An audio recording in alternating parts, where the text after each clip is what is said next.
can see them. I could always see them. I don't think they have yet noticed me noticing them. They are everywhere. They follow us at work. They sit with us on the city bus or on the subway.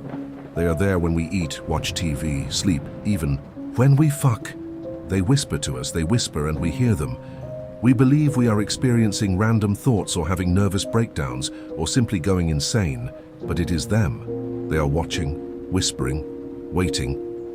When I was a kid, I kept all this very hush-hush, as my mum would say. I told my very closest friends, but never my parents. No one ever really believed me. Why should they? I mean, really, formless black clouds hovering alongside people, whispering evil thoughts into their subconscious minds as they go through their daily routines. Sounds like a Stephen King movie, right? I have learned through these long, dark years that some, like myself, hear them very well. They don't see them as I do, but they sense them and hear their evil suggestions. These people are the Ed Geins and Jeffrey Dahmers of the world. Others hardly recognize their presence. They may succumb to the less evil suggestions like petty theft, sodomy, promiscuity, but they don't hear the more vile suggestions. Some, it seems, don't hear them at all, or have learned to ignore them. How I envy those few. Always have, and always will. When they whisper to me, it hurts. My mind struggles with their subliminal injections. My conscious mind is fully aware of what is happening, while my subconscious insists that these thoughts are my own deepest desires. Sometimes when they suggest things that are beyond mere human evils, I have explosive migraines and nosebleeds. Yet somehow they seem not to notice. These days I think they choose not to.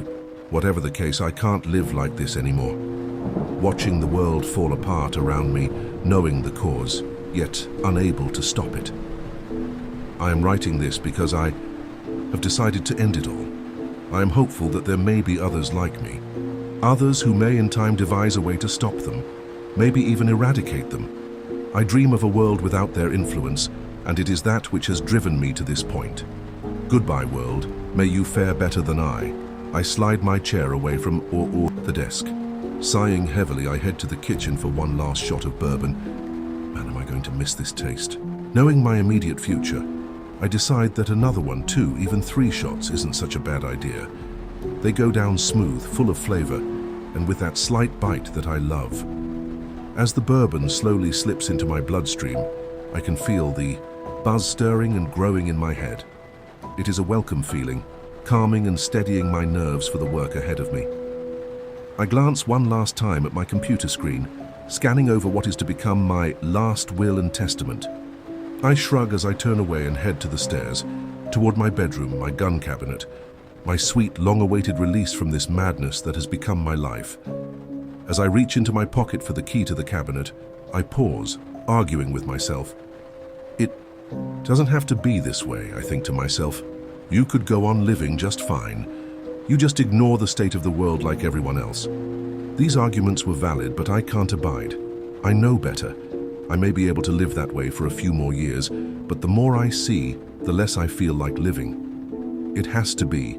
This way, I say aloud, taking the cabinet key from my pocket. This is the only way, I think, as I turn the key, a single tear slides down my cheek. I pick up my .45, watching the light bouncing off of the metal so beautiful. I drop the clip, ensuring that it is indeed loaded. As I slide the clip back into place, the true gravity of the situation starts to sink in, but I push it aside.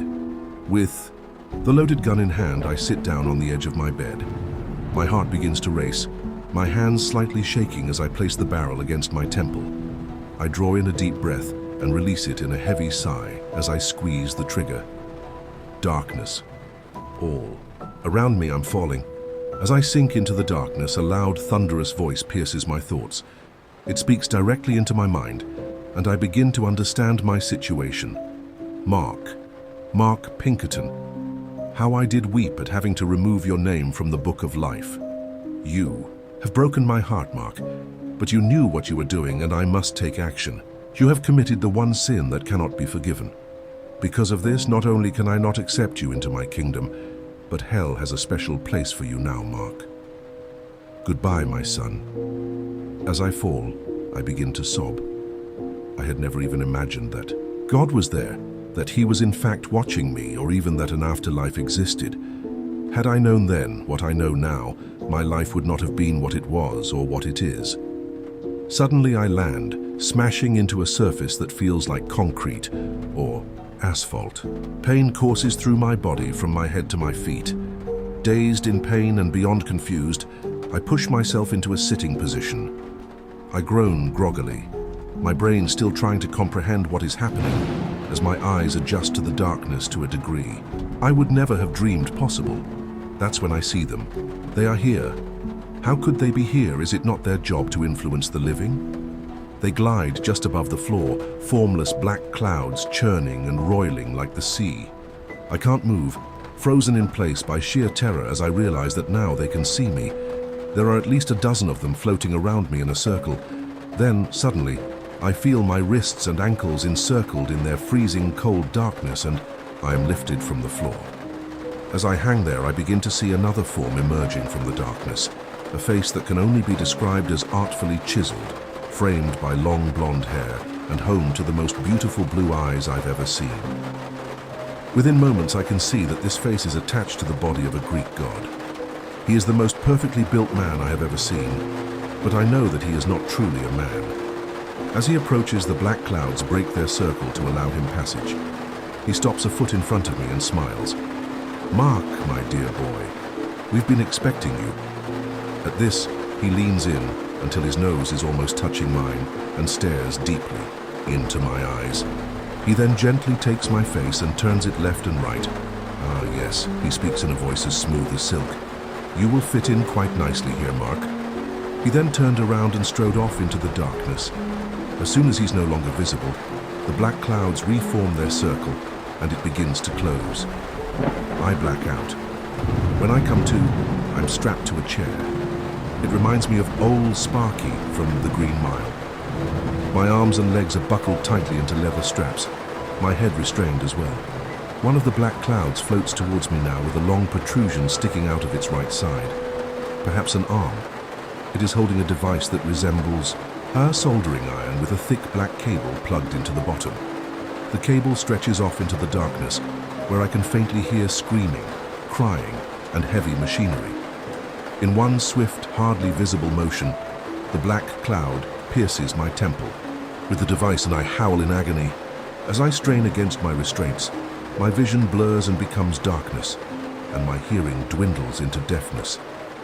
I continue to struggle as the soundless black void becomes filled with horrible visions.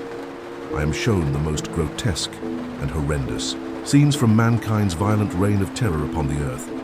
Rape, murder, theft, lying, adultery, if you can imagine it, I am seeing it. I am so immersed that my struggling weakens into twitching of my fingers and toes. My teeth begin to grind, and my once sightless eyes dart from place to place. This goes on for what seems like an eternity. I see everything, every vile thing that every person has ever done, and then some. I am shown things that men and women may have dreamt, but could never commit. Suddenly it stops as I am brought back into the darkness with them. I see one of them floating away with the device as another approaches. My restraints open, and I am once again lifted into the air. Two of them are carrying me into the darkness. I begin to see shapes emerging. They appear to be more people, floating, no, hanging. As I get closer, I can see that they are hanging from large hooks suspended by chains that rise into the dark abyss. Their necks are cut from ear to ear, their arms are cut from wrist to elbow, and they are being bled. As realization sinks in, so do the hooks. I am impaled by two large hooks just under my neck. The two black clouds hover in front of me for a moment, and then float off into the darkness. I hang here in agony, awaiting my next punishment. I begin thinking that perhaps this is it. Perhaps this is my eternity. That is when a new face emerges from the darkness. This one, however, is twisted, gnarled. It may have been the face of a man at some time in the distant past, but no more. As it approaches, I can see that its body is twisted, its joints assembled at odd angles. It has 3 extra arms, 2 on the right and 1 on the left. Its hands are disfigured, with odd numbers of fingers, and in each of them is a blade. They are different shapes and sizes covered in the blood of its victims, some with small pieces of skin or ligament clinging to them. The creature carefully pokes the tip of a blade into the flesh under my right ear and slowly slips it through my neck, the left. I try to scream, but I only gurgle, nearly choking on the blood. It then takes my right hand and turns my arm over, palm up, and again inserts the tip of its blade through the skin into the vein under my wrist, and in one long stroke opens the vein all the way to the elbow. It then repeats this process on the left arm and turns to disappear into the darkness. I can feel my life's blood flowing steadily, swiftly down my body. I begin to grow tired and cold as the world slowly slips away again. I am brought to by the screams emanating from the darkness. I lift my head only to see the creature approaching again. At the edges of my vision, I can see empty hooks swinging gently. Where are the others? What fate did they meet? And is it the fate that approaches me as well? This time I can see that the creature is approaching me with empty hands, sneering. It reaches out with its extra left hand, which is smaller, almost withered, and forces it into my mouth. I can taste the blood from previous victims, smell its stench of death and decay as it forces its wriggling hand down my throat. As I choke, I can see its elbow approaching my mouth, feeling my inside stretch and tear. Then it stops and begins groping around, trying to find something. It clamps its hand into a fist and slowly begins to extract its find. As it does, I can see its arm emerging from my mouth and feel my insides pulled upward. Once its hand was free of my mouth, I could see it was holding something black and squirming. No, not squirming, shimmering. As it is pulled farther out, my vision becomes split. I am simultaneously watching this thing being pulled from my mouth and watching myself being pulled from a lifeless corpse. Within seconds, I am free. I am finally free of that horrid sack of meat, its putrescence to be left behind for eternity. I have finally learned the truth, and the truth. The truth is, I've got work to do.